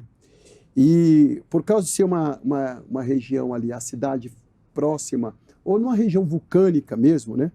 E ali havia muitos terremotos, e as casas eram casas que não tinham muita resistência, e por causa disso muita gente até fazia casa no deserto. Jesus disse para aquela igreja que ele faria daquela igreja a coluna da verdade, coluna na cidade do meu Deus, como se dissesse, vocês moram numa região que os terremotos, eles abalam e racham a casa de vocês, mas a minha igreja, eu vou fazer dela coluna na cidade de Deus. Lá vocês não vão ser abalados, né? E ele também olha para aquela cidade que foi ali edificada por César, por isso ela foi até chamada de uma nova Cesareia, e Jesus fala para eles assim, olha, vocês não vão ter o nome de César, vocês não vão ser uma nova Cesareia, eu vou dar para vocês, para aqueles que vencerem, eu vou dar o nome do meu Deus, eu vou dar o nome da Nova Jerusalém, ou seja, vocês terão o nome do rei e vocês terão uma cidadania, vocês habitarão em Jerusalém. Né? É interessante você pensar nesses detalhes, né? Vocês são embaixadores, né? Vocês estão aqui para não serem abalados e vocês vão ter um novo nome e uma nova cidade. Cristo, ele entra nessa cidade como o santo, o genuíno, o fiel, o verdadeiro. É importante pensar que quando ele fala de fiel e verdadeiro, ele fala aquele que não é genérico, aquele que não é falso, aquele que não tem aparência, aquele que é real. Né? Não é questão de verdadeiro porque fala a verdade exatamente, mas por ser o original. Né? Ele fala, eu sou original, o santo dessa igreja. Então, desviem aí dessas idolatrias, desses deuses, né? E a igreja, ela é elogiada. O Senhor Jesus, no versículo 8 do capítulo 3, diz, eu conheço as suas obras, e eis que coloquei diante de você uma porta que ninguém pode fechar. Conheço vocês, né? A porta aberta significa aí o acesso ao reino de Deus. Mas ele constata que a igreja ela tem pouca força. Fala, vocês têm pouca força, né? Mas ele lembra que ela tem guardado a palavra, né? E não havia negado o nome do Senhor. Vocês são pequenos, têm pouca força, mas vocês não negaram o meu nome. É o que nós encontramos. Eles guardam, né? Então, para uma igreja que é odiada pelo mundo, mas ela é amada por Cristo, porque é a igreja que está diante da palavra do Senhor. E aí vem as promessas que nós temos nessa igreja, né? Que nós acabamos de... Já falamos então sobre isso. Eles vão ser coluna no templo de Deus, vão morar em Jerusalém, vão ter o nome do Senhor, vão ter um reino estabelecido. E é o que nós encontramos nessa igreja, que é a igreja de Filadélfia. Uma igreja que o Senhor olha para ela como uma igreja que é pequena, mas é uma igreja perseverante, tem pouca força, mas guardaste aí o nome do Senhor. E aí nós temos agora a igreja de Laodiceia, né? A igreja de Laodiceia. A igreja de Laodiceia é uma das igrejas mais comentadas. Eu acho que do Apocalipse é uma das igrejas mais comentadas, né? Porque ela vai ser chamada da igreja próspera, mas também uma igreja morna, né? Uma igreja morna. É interessante pensar nessa igreja de Laodiceia, pastor Lito, a gente percebe que o tempo não espera, daria para a gente ficar um pouquinho mais, mas vamos dar uma acelerada aqui, para dizer que esta igreja, ela recebe uma carta, podemos dizer, a carta mais severa do Senhor Jesus, a carta assim, mais contundente. O Senhor Jesus parece que dá uma puxão a mais de orelha, né, ali na igreja de Laodiceia. E Cristo não faz elogios para a igreja de Laodiceia, né? A igreja ela é prepotente, ela tem opinião positiva de si mesma, ela se autoconsidera, né? Mas ela é uma consideração equivocada. Ela não tem olho na palavra, ela olha para si mesma. E aí, quando você olha para a igreja de Laodiceia, você vê o Senhor Jesus observando cada uma delas. Claro, você vai ver Éfeso, que abandona o primeiro amor, Esmirna, que tolerava os falsos ensinos, Pérgamo, que está tolerando a imoralidade, Tiatira, que é uma igreja viva, mas estava morta, né? E Sardes, que era pobre, mas não era de rica, e Filadélfia, que era pequena, de pequena força, mas era fiel. Já Laodiceia é uma igreja próspera, porém uma igreja morna. E o Senhor dá uma advertida maior aqui nessa cidade de Laodiceia. Rica, muito rica. O centro bancário está em Laodiceia, né? Vamos encontrar isso. A condição econômica daquela cidade era, assim, gigantesca. Nós temos ali muitos cristãos ricos naquela cidade, né? Laodiceia era uma cidade estratégica, né? Porque ela ficava nas rotas comerciais mais importantes do mundo da época. Se existia uma rota comercial naquele momento, a de Laodiceia era a mais importante, né? Aprendeu a conviver com a cultura de tudo que quando passava por ali, todos os lugares, né? Tanto vinha da Grécia quanto vinha ali da Ásia. Era rica e abastada aquela cidade, tinha uma opinião própria de si mesma e foi considerada uma cidade transigente, tolerante, né? Por ela, todas as ideias eram positivas. Eles não combatiam os falsos. Eles estavam andando junto com o santo, mas ao mesmo tempo andava com o profano, né? E é importante pensar que Laodiceia era o centro médico oftalmológico da época, né? Havia escola de medicina naquela cidade. Lá naquela cidade era produzido um pó que é chamado de pó frígio, um pó que curava doença nos olhos, né? E nessa cidade havia um centro de águas térmicas também. Era uma cidade de polo turístico, ou seja, muitas pessoas iam para lá para ter saúde nos olhos e também para se banhar nas águas térmicas daquela cidade. E quando você olha para as cartas que o apóstolo Paulo escreve, ele escreve ao Colossenses, ele cita 3 cidades que ficavam ali naquele vale, que é o vale de Lico, na Ásia Menor. Então ele fala da igreja de Colossenses, conhecida por suas fontes de águas frias, e era uma cidade que tinha águas medicinais, terapêuticas, águas frias. Ele fala de Hierápolis, né, conhecida também por suas fontes de águas termais, e também terapêuticas, né? E ele vai falar de Laodiceia, que diferente de Colossenses, de Colossos, né, que tinha águas frias, e diferente de Hierápolis, que tinha água quente, Laodiceia, ela tem água morna. As águas quentes que vinham de Hierápolis e as águas frias que vinham de lá de Colossenses se encontravam e chegavam em Laodiceia morna. Não era uma água boa para se beber. Talvez para tomar um banho servia, mas para beber não servia. E aí Cristo, ele se apresenta lá como o Amém, o dono da criação, o poderoso, e ele faz uma repreensão a essa igreja. Ele faz uma repreensão e diz assim: eu conheço as suas obras, você não é quente e nem fria, tomara que fosse fria ou quente. Seria uma coisa ou outra, mas vocês são mornos. E ele repreende. Né? Ser morno aqui é viver sem propósito, é viver sem alvo, é viver assim como... Ou seja, você vai entrar num barco, uma viagem sem destino. Qualquer lugar que eu chegar, tá bom. Além da mornidão, um outro pecado estava tirando a confiança devida somente ao Senhor. Tinha um outro pecado ali. Por causa da sua prosperidade, esta comunidade se achava rica, sempre abastecida. E, na opinião de Cristo, ela era uma igreja desgraçada, miserável, pobre, cega e nua. Ou seja, estava desprovida da verdade da prosperidade. Desprovida. Tinha tudo isso, mas o Senhor Jesus, então, dá o diagnóstico. Ele olha como um médico para aquela igreja e dá o diagnóstico da igreja. E João escreve dessa forma, né? Para esta igreja, Jesus ele fala: compre de mim ouro para te enriqueceres, vestes brancas para te vestires e cobrir a sua nudez, e colírio para ungir os teus olhos, para que possas ver. Jesus podia dar uma ordem para aquela igreja, mas ele dá um conselho: comprem de mim. Né? Parece que é um comerciante que está andando numa cidade e falando contra as características daquela cidade, vendendo algo que eles tinham, né? Ouro, veste e colírio, tudo que tinha naquela cidade. Toda a fala de Jesus para a igreja de Laodiceia, na verdade, para todas elas, né?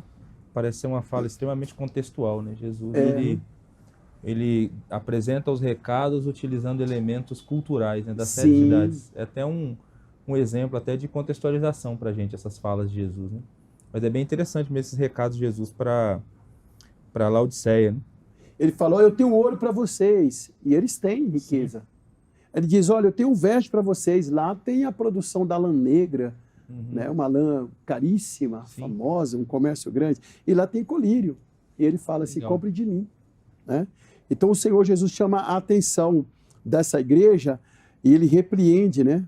Ele repreende ela e ele fala assim: ó, você perdeu o seu vigor espiritual.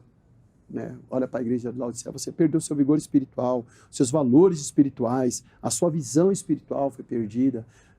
E também ele fala suas vestes espirituais. Então ele convida: venha a mim. Entendi. Né? Comprem de mim. Na verdade, então, a gente poderia até dizer que um dos principais recados de Jesus para Laodiceia, né, para aplicar para as igrejas da atualidade, é que a igreja precisa ser uma igreja fervorosa espiritualmente. No caso de Laodiceia, até a comparação com as águas, né, Jesus parece que diz que os cristãos dão ânsia de vômito nele, né? Sim. Porque a água morna é isso, né? Da ânsia de vômito, né? Então, ela precisa recuperar fervor. Até talvez uma questão chave aí da carta seja a igreja que colocou Jesus para fora, né? Ele está batendo Sim, e quer cear, então por isso essa ideia de fervor e relacionamento. Né? Interessante quando ele fala assim, que da ânsia de vômito eu vou vomitar, né? Significa que a igreja está dentro dele, né? A igreja está em Cristo, porque se vomitar dá no estômago. Então ele falou, mas eu vou vomitar, não dá para ficar com vocês assim, não dá para tolerar essa mornidão de vocês, né? Eu vou vomitar vocês.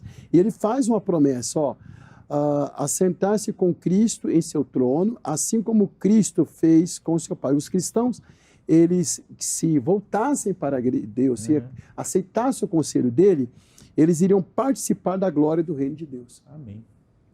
Isso aí.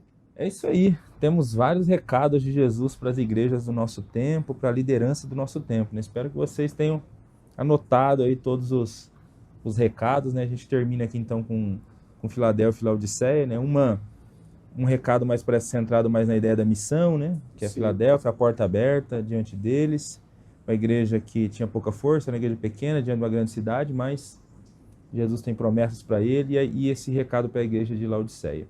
Caminhando para o final do nosso programa, queria pedir para o pastor Josias apresentar um desafio final àqueles que nos ouviram até aqui e na sequência o pastor Valdeci nos colocar diante de Deus em oração. Amém. Diante de tantas recomendações, né, do nosso Senhor Jesus Cristo, eu gostaria de enfatizar a questão de que Ele está de olho na igreja dele. Aqueles olhos que João vê lá no começo como chamas de fogo não são à toa, né? Ele está de olho, ele diz, eu conheço as tuas obras. Isso é um grande privilégio para quem está fazendo a vontade dele. Aqueles que estão padecendo, aqueles que estão sofrendo, isso não está passando em vão, né? Isso não vai ficar de graça. Ele está vendo, ele tem recompensa para quem tem essas boas obras. Mas também há um alerta aqui. Conheço as tuas obras, se estiver fazendo coisa errada, ele está vendo também. E ele vai ter advertência. Né? Você me faz lembrar do salmista, né? O salmista fala, narrado pelo Senhor, os meus olhos procurarão os fiéis na terra. Exatamente. Ele está com os olhos atentos. Conquanto somos salvos pela fé somente, mas aqui na fala de Jesus nós vemos também a importância das obras, né? De fazer a vontade de Deus, de que haveremos um galardão, uma recompensa, sempre Ele coloca uma recompensa para aqueles que fazem a vontade dEle. Amém. Isso aí.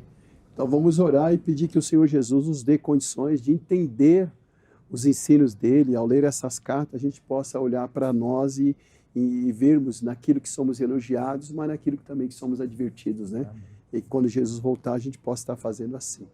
Então vamos orar e eu convido você também que está em casa, nos prestigiando com a sua atenção, aprendendo também, colaborando conosco, que você ore conosco nesse momento. Senhor Deus, eterno Criador dos céus e da terra, nós estamos aqui, Senhor, refletindo na Tua palavra, entendendo, Senhor, que os recados direcionados àquelas igrejas lá no primeiro século são para nós aqui hoje também, Senhor. Permita, meu Deus, que ao ler os Teus ensinos, possamos colocar em prática, Senhor, a Tua palavra e sermos testemunhas fiéis do Teu santo Evangelho.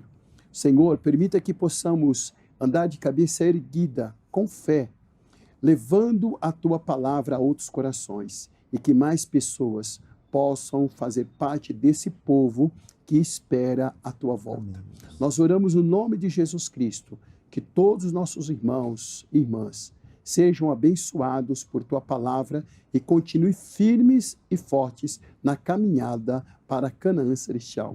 Oramos em nome de Jesus Cristo. Amém. Amém. Amém. Amém. Obrigado, pastor Valdeci. Obrigado, Amém. Pastor Josias. Obrigado a você que nos acompanhou até aqui em mais esse programa Texto e Contexto. Nós estamos finalizando esse programa, o primeiro da nova temporada em que nós estamos analisando alguns temas do livro do Apocalipse.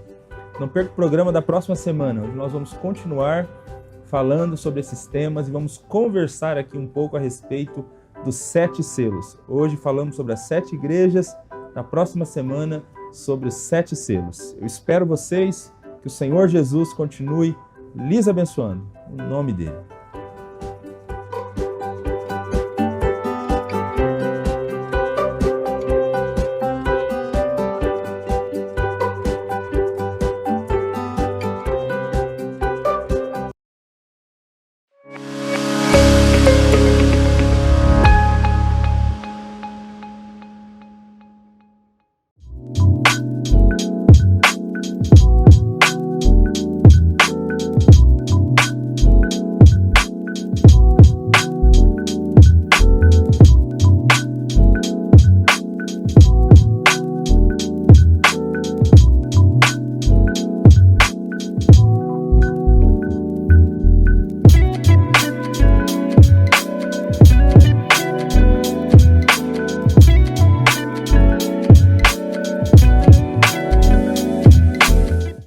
Olá, paz do Senhor, querido irmão, querida irmã, eu estou passando por aqui para falar sobre uma super novidade da celebração promessista, que é a nossa lição bíblica para pequenos grupos. Segundo o dicionário, celebrar pode ser definido pelo ato de cantar louvores.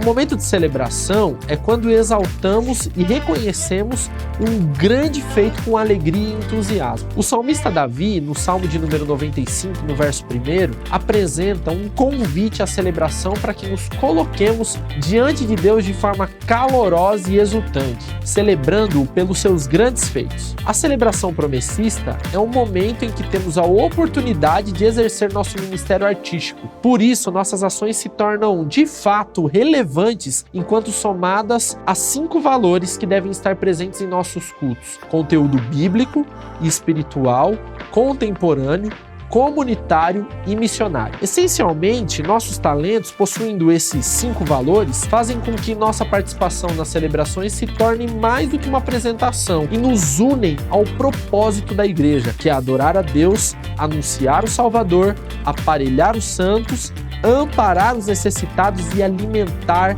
a esperança. A nossa lição bíblica traz uma reflexão em torno desses 5 valores que devem estar presentes na celebração promessista. Por isso, o nosso convite é para que você adquira na Editora Promessa, pelo QR Code que está aparecendo na tela, e, juntamente conosco, celebre.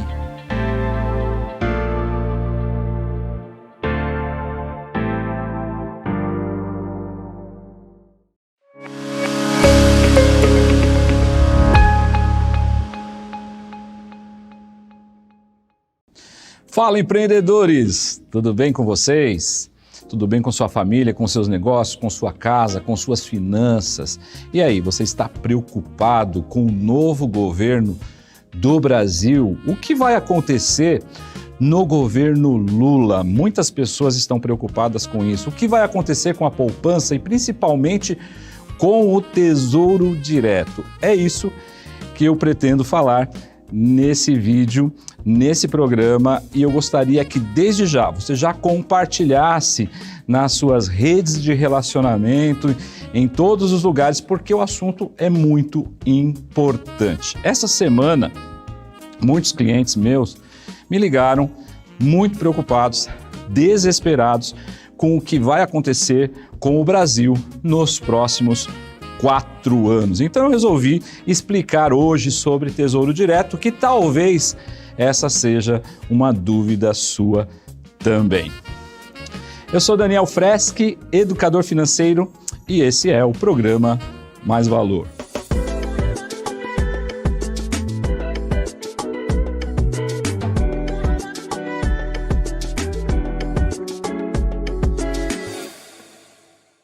Vamos lá, pessoal. Vamos aqui esclarecer algumas coisas importantes a serem esclarecidas.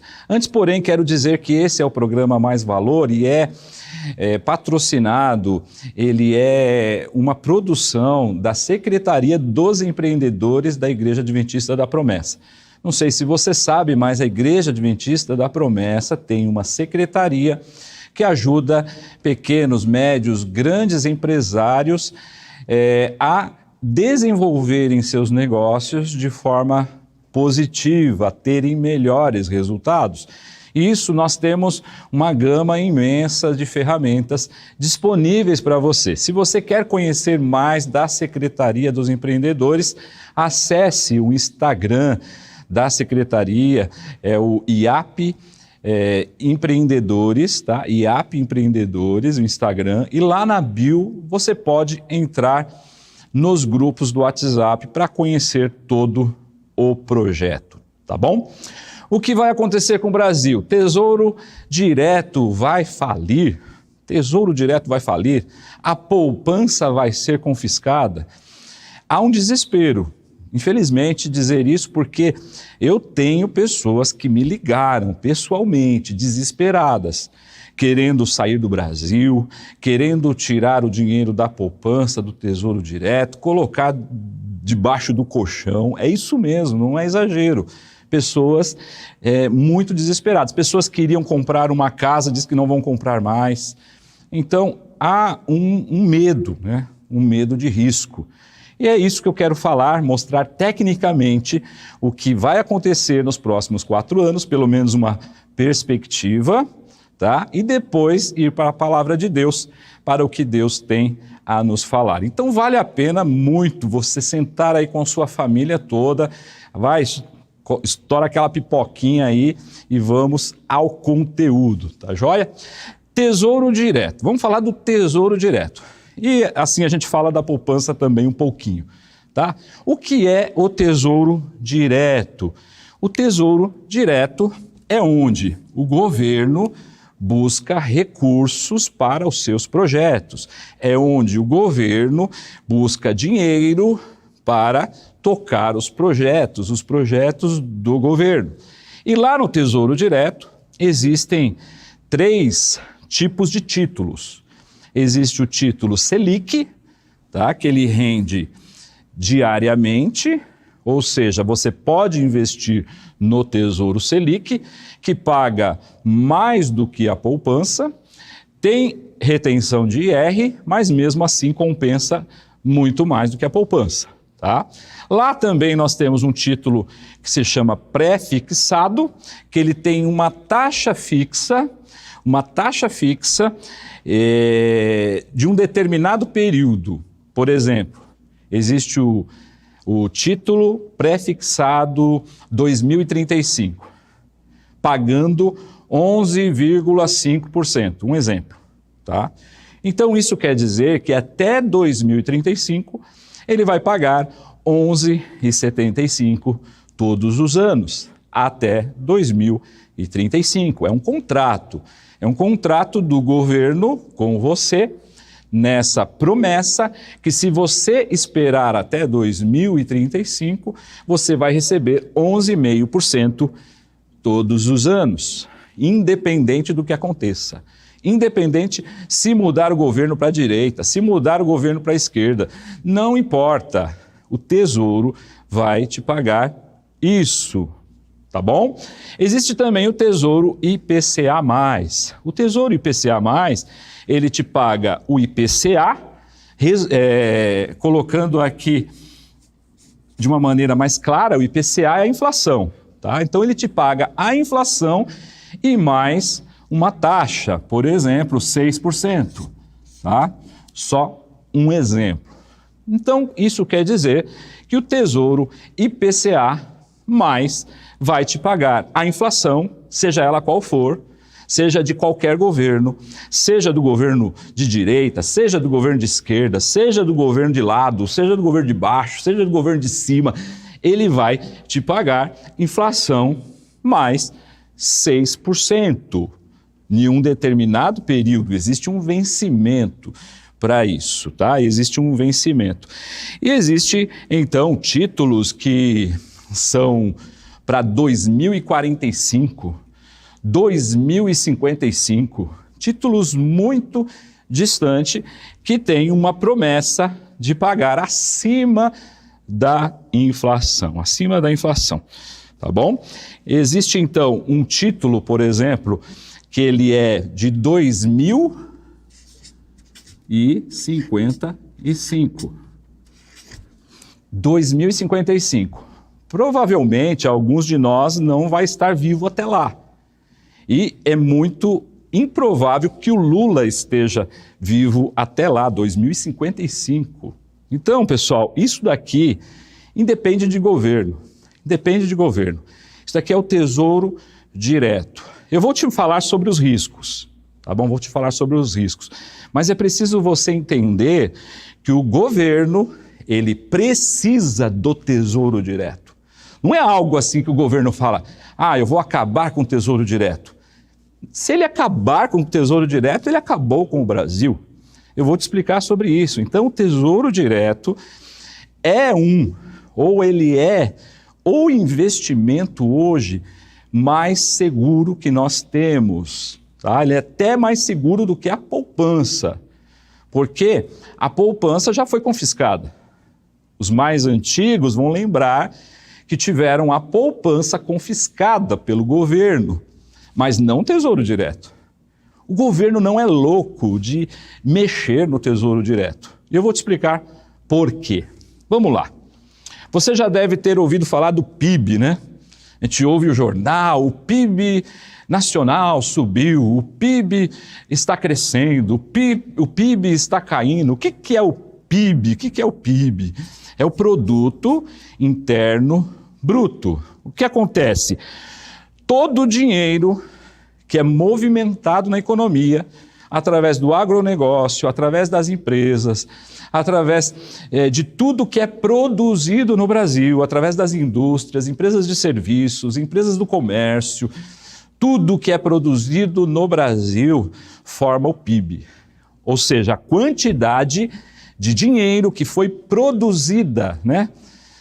Todo produto produzido no Brasil. Então nós temos aqui que em 2021 o PIB foi de 8 trilhões.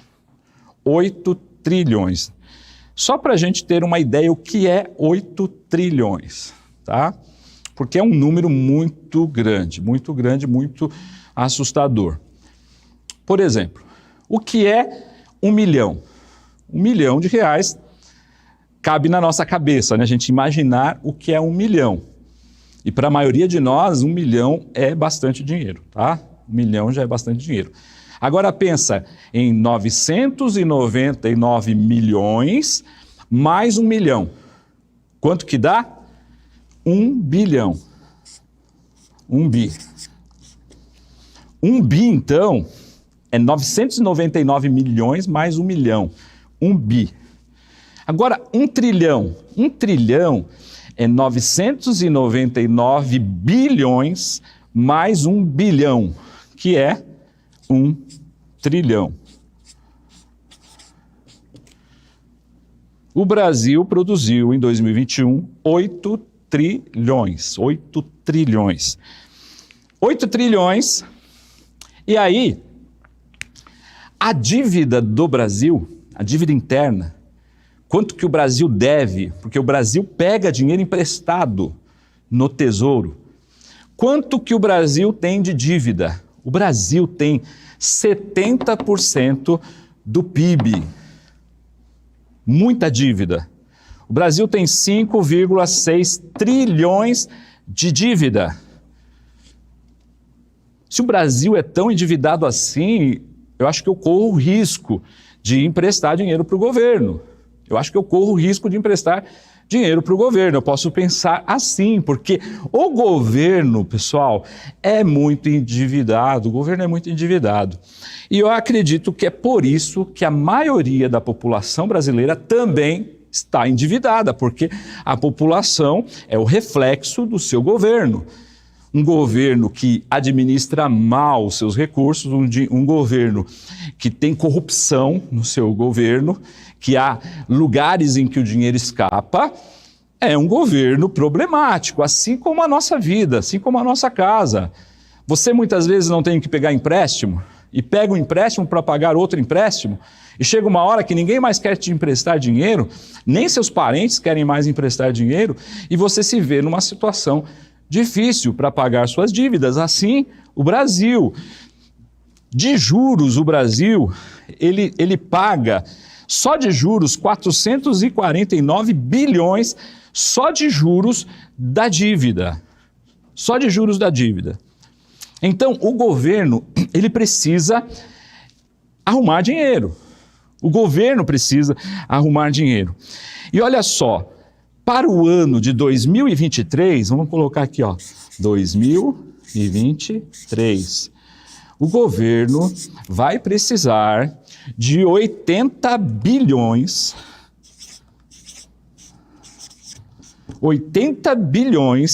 para pagar os auxílios prometidos nas campanhas, tá? O auxílio Bolsa Família, o Auxílio Brasil, seja lá qual for o nome dado, vai ter que arrumar dinheiro para aumentar o salário mínimo acima da inflação, conforme foi prometido. Vai ter que arrumar dinheiro para atualizar a tabela do imposto de renda, que já faz anos que deveria ser atualizada e não é. Então o Brasil, pessoal, o governo vai precisar de 80 bi para pagar essa conta. Para pagar essa conta. E onde o governo vai conseguir esses 80 bi? Onde você acha? É do povo mesmo, é de nós, os brasileiros, tá? Eu estou tendo o maior cuidado para fazer esse programa aqui, para não falar nada de ruim, nada de errado. E quero me posicionar aqui como Igreja Adventista da Promessa, que nós não estamos de lado algum, né? A Igreja Adventista da Promessa não se posicionou, nem de um lado, nem de outro. Nós nos colocamos nas mãos de Deus, orando para que fosse feita a vontade de Deus. Então, esse vídeo aqui, não estou falando mal e nem bem de governo algum. Estou mostrando a realidade, tá? A realidade. Não sabemos o que vai acontecer, né? Nem sabemos aí o que vai acontecer no começo do ano. É tudo muito incerto, mas nós sabemos uma coisa, que tem uma dívida. Existe uma dívida de 80 bi para ser paga. E como vai ser pago? Precisa de dinheiro. Então o governo, ele tem duas formas de levantar esse dinheiro. Então, a primeira forma que ele vai utilizar vai ser impostos. Ele vai aumentar impostos. Ele vai aumentar impostos. Porque hoje o Brasil, ele arrecada 30% do PIB. É um absurdo. O Brasil arrecada 30% de tudo que é produzido, ou seja, o governo é sócio de todo mundo, todas as empresas dão dinheiro para o governo, e o governo muitas vezes, administra mal. Por isso que a gente precisa escolher bem os nossos governantes, né? Administra mal, com corrupção, com roubo, você já sabe de tudo isso, né? Então, 30% dos impostos vem aqui, né? Do dinheiro vem aqui.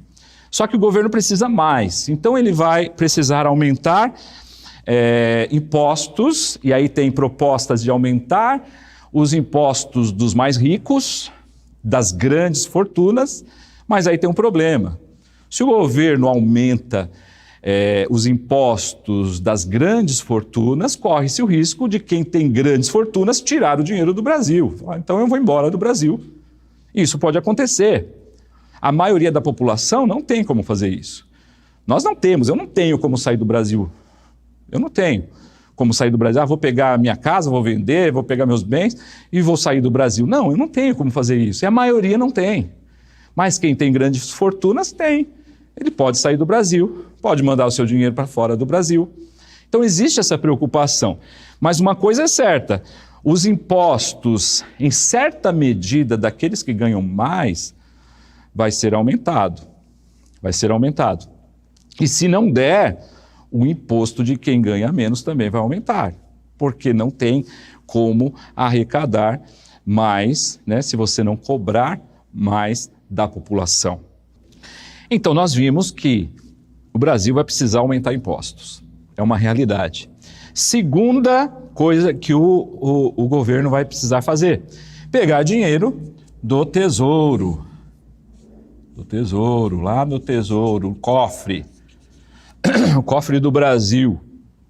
Então, o governo vai aumentar impostos, o governo vai pegar dinheiro do Tesouro Direto. O Tesouro Direto, então, é um lugar que o governo pega dinheiro. Então, ele não pode fechar essa porta. Ele não pode fechar essa porta. Imagine o governo falar assim, eu vou dar calote em todo mundo aqui. Todo mundo que me emprestou dinheiro, eu não vou devolver, eu não vou pagar, tá? Se o governo fizer isso, ele quebra, porque ele tem dívida. Ele tem dívida. Ele não consegue movimentar a economia só com os impostos, porque ele arrecada aqui 30% do PIB e ele gasta muito. Ele precisa enxugar a máquina, ele precisa gastar menos, é preciso enxugar corrupção, para que o governo gaste menos, para que possa pegar menos dinheiro do Tesouro. Como o Brasil vai precisar, o governo vai precisar, ele vai buscar dinheiro no Tesouro Direto. E olha só, quem investe no Tesouro Direto, além de pessoas físicas como eu, como você, quem investe no Tesouro Direto? Por exemplo, previdência privada. Previdência privada. Sabe aquela previdência privada que você fez lá no banco? Eles pegam seu dinheiro e vão lá e investem no Tesouro Direto. Sendo que você mesmo podia fazer isso, tá bom? Então, é preciso estudar sobre previdência privada, porque a maioria delas paga menos do que o Tesouro. Ou seja, você tem uma previdência privada. Tem uma previdência privada e você está ganhando menos do que o Tesouro Direto, porque a Previdência te cobra taxa. Então, a Previdência coloca dinheiro no Tesouro Direto. Quem mais? Os fundos de investimentos, que são fundos, né, que pegam o seu dinheiro e investem para você, eles pegam o seu dinheiro e investem no Tesouro Direto também. A maioria dos brasileiros não sabe disso, que ela pode investir direto, que ela não precisa fazer um fundo de investimento, que ela não precisa fazer uma previdência privada.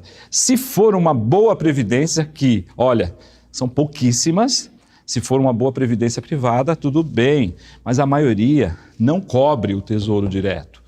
O que mais? Os bancos. Os bancos pegam lá o nosso saldo da conta, que está parado, e colocam aqui no Tesouro Direto. Olha só, eles pegam o nosso dinheiro, está parado lá, está com o dinheiro parado na conta, ele pega o seu dinheiro e coloca no Tesouro Direto e ele ganha em cima do seu dinheiro e você não ganha nada. É isso aí. Você pode investir direto no Tesouro. Tá? Você, nós podemos investir direto lá no Tesouro. E aqui eu faço um parêntese para mostrar um projeto meu, pessoal, não é da Secretaria dos Empreendedores, não é da IAP, tá? É um projeto meu, tá? Eu estou ensinando gratuitamente a investir, tá? Investir no Tesouro Direto. Então eu tenho um canal no YouTube, ele se chama Renda Melhor. Toda terça-feira eu faço uma live de 1 hora ensinando gratuitamente vários tipos de investimentos. Se você quer ser avisado para assistir essas lives, eu vou deixar na descrição um link para você entrar num grupo do WhatsApp na qual você vai ser avisado, tá? E lembrando, é gratuito, é um projeto meu, pessoal, tá bom? Aqui no programa nós não temos condições de ficar ensinando isso, tá bom? Mas lá sim, lá você vai ter essa oportunidade. Então,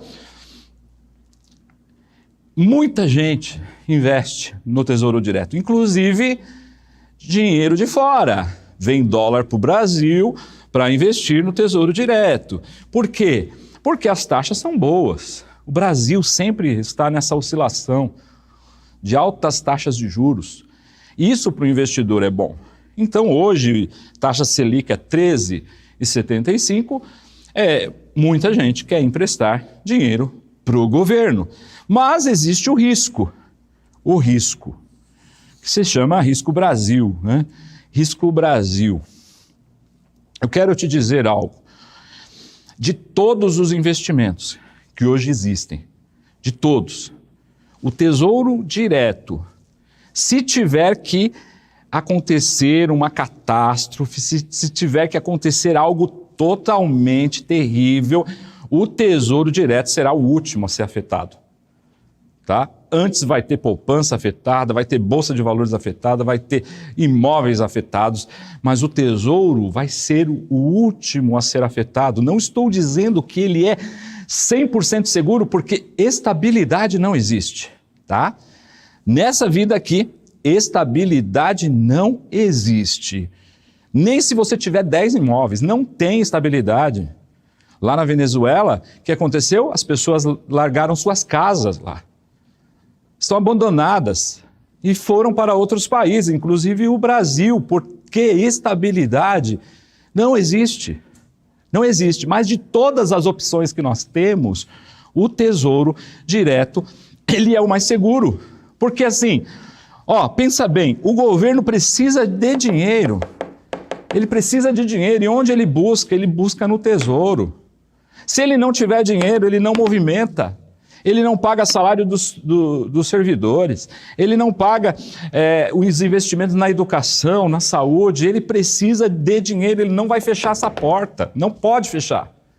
Nenhum governo do mundo é louco de fechar essa porta. Não dá para fechar essa porta. Ah, mas o Brasil tem muita dívida. Ele tem.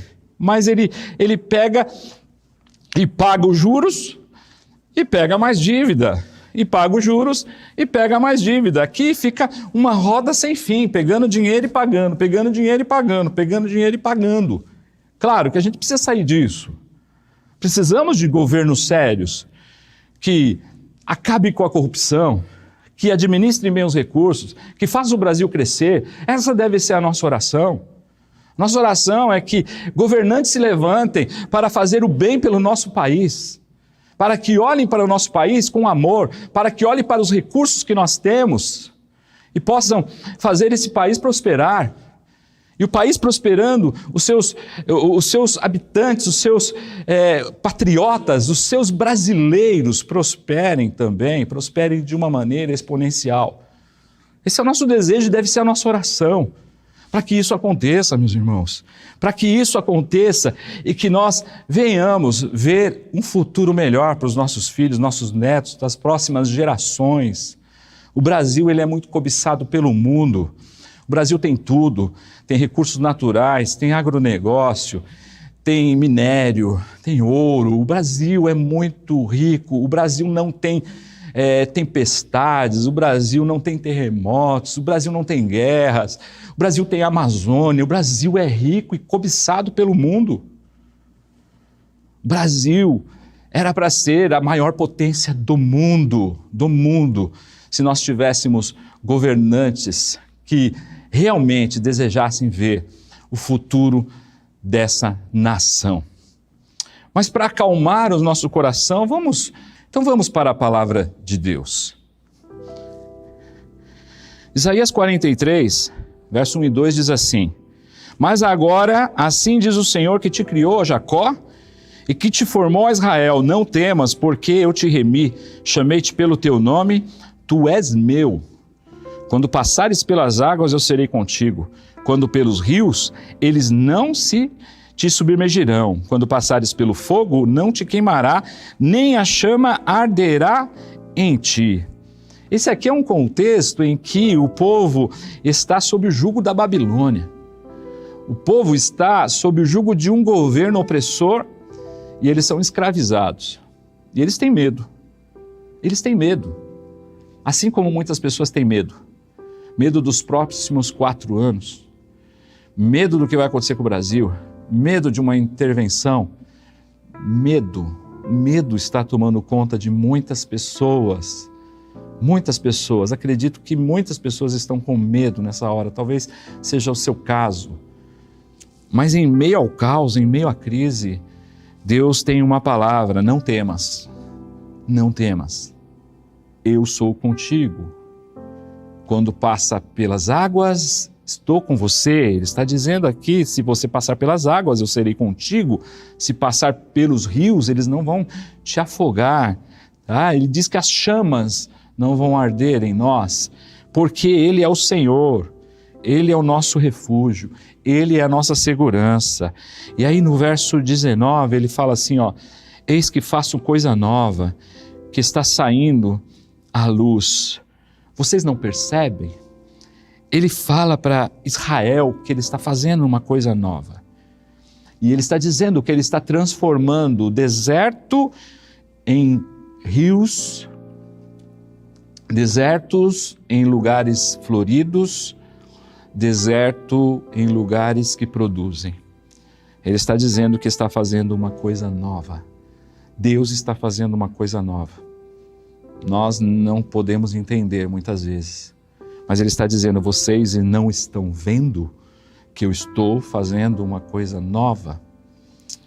Que nós venhamos ser confortados por essa palavra que diz, não temas, estou no controle, você não vai morrer, você não vai se perder, estou fazendo uma coisa nova. Que você sinta essa paz no seu coração, sinta essa paz que excede todo o nosso entendimento, tudo aquilo que a gente pensa. Vamos orar? Pai, em nome de Jesus eu te agradeço por esse programa, por aquilo que foi exposto, algumas coisas técnicas, mas acima de tudo, a Tua palavra que nos conforta e que nos consola. Ajuda-nos, Senhor, a confiar mais em Ti. A confiar mais em Ti e menos no homem, Senhor. Confiar mais em Ti e vencer as adversidades. Porque nos momentos mais difíceis e nos momentos mais fáceis da vida, uma coisa é certa, nós precisamos estar de joelhos diante da Tua presença, para clamar, para buscar, para fazer o que for melhor, para nós, para a nossa família, para o nosso país, para o Teu reino. Que seja assim, para a honra e glória do Teu nome. Amém. Muito bom estar com você até esse momento. Chegamos ao final de mais um programa. Espero que você tenha aproveitado esse conteúdo. Dá o seu like, não esquece, dá o seu like, é muito importante, divulga esse conteúdo, compartilha, porque isso vai ajudar muitas pessoas que estão em grande medo, em grande receio e dificuldade. Forte abraço então e até o próximo programa, se Deus quiser.